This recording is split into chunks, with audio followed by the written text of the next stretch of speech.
ಜಿ5 ಇರುವಾಗ ನೀವು ನಿಮ್ಮ ನೆಚ್ಚಿನ ಶೋಗಳನ್ನ ಎಂದಿಗೂ ಮಿಸ್ ಮಾಡಿಕೊಳ್ಳುವುದಿಲ್ಲ. ಅದು ಸಂಪೂರ್ಣ ಉಚಿತವಾಗಿ. ಗೂಬೆ ವಿಚಾರಿಸ್ಕೋತೀನಿ. ಯಾರೋ ನಿಮ್ಮನ್ನು ಬೈಕೋತಾ ಇದ್ದಾರೆ ಅನ್ಸುತ್ತಲ್ಪ. ನಿಮ್ಮ ಮನೆಯವರೇ ಇರ್ಬೇಕು ನೋಡಿ, ಲೇಟ್ ಆಯ್ತು ಬರೋದಕ್ಕೆ ಅಂತ.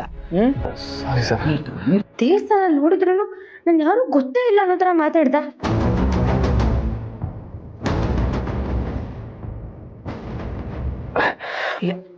ಸರ್ ಮಾಡ್ತೀನಿ. ವಾಶ್ರೂಮ್ ಎಲ್ಲಿದೆ ಅಂತ ಹೇಳಿ ನಾನು ವಾಶ್ ಮಾಡ್ಕೊಂಡು. ನಥಿಂಗ್ ಟು ವರಿ, ವಾಶ್ರೂಮ್ ಅಲ್ಲೇ ಇದೆ. Please make yourself comfortable.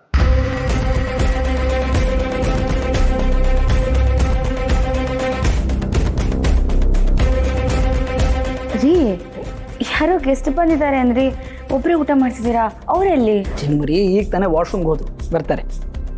ಆದ್ರೂ ಈಗಲಾದ್ರೂ ಯಾವ್ದು ಬಂದಿದ್ದಾರೆ ಅಂತ ಹೇಳ್ರಿ, ನಂಗೆ ಕ್ಯೂರಿಯಾಸಿಟಿ ತೆಗಿಯಕ್ಕಾಗ್ತಿಲ್ಲ. ನೀವು 1 ನಿಮಿಷ ನೀವು ಇಲ್ಲೇ ಇದ್ರೆ ಯಾರು ಅಂತ ಗೊತ್ತಾಗುತ್ತೆ. ಇಲ್ಲ, ಜಯಂತ್ ಅವ್ರ ಹತ್ರ ನಾನು ಅವಳಿಗೆ ಪರಿಚಯ ಇರೋ ವಿಷಯನ ಎಲ್ಲ ಹೇಳ್ಬಿಡ್ತಾಳೆ.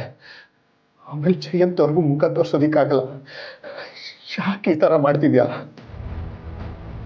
ಇದೊಂದು ಸಲ ನನಗೆ ಕಾಪಾಡು. ಯಾವತ್ತೂ ನಾನು ಈ ಮನೆ ಕಡೆ ತಲೆ ಹಾಕಲ್ಲ. ಏನ್ರಿ 1 ನಿಮಿಷ ಅಂದ್ರೆ 5 ನಿಮಿಷ ಆದ್ರೂ ಇನ್ನೂ ಆಚೆ ಬಂದಿಲ್ಲ ಅವರು. ಟೈಮೆಲ್ಲ ನೀಟಾಗಿ ವಾಶ್ ಮಾಡ್ಕೊಂಡ್ಬರಕ್ಕೆ ಟೈಮ್ ಆಗಿರುತ್ತೆ, ಬರ್ತಾರಪ್ಪ. ಅಯ್ಯೋ, ಬಾತ್ರೂಮ್ ಅಲ್ಲಿ ಟವಲ್ ಇಡೋದನ್ನ ಮರ್ತೋಗ್ಬಿಟ್ಟೆ. ಇರಿ, ಇಟ್ಟು ಬರ್ತೀನಿ.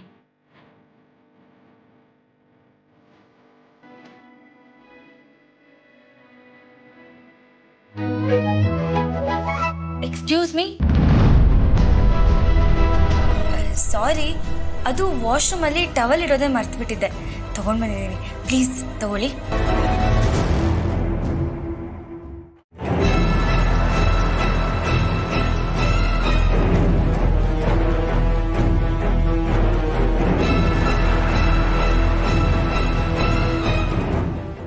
Thank you. ಪರವಾಗಿಲ್ಲ.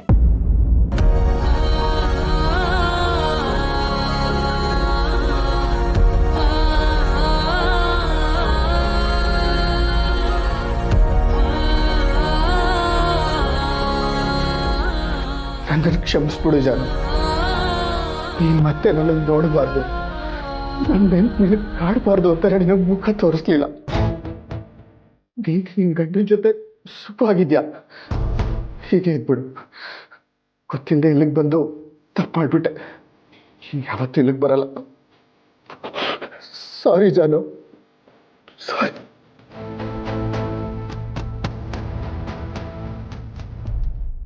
ಜಿ5 ಆಪ್ ಡೌನ್ಲೋಡ್ ಮಾಡಿ ಎಲ್ಲಾ ಸಂಚಿಕೆಗಳನ್ನು ಸಂಪೂರ್ಣ ಉಚಿತವಾಗಿ ನೋಡಿ.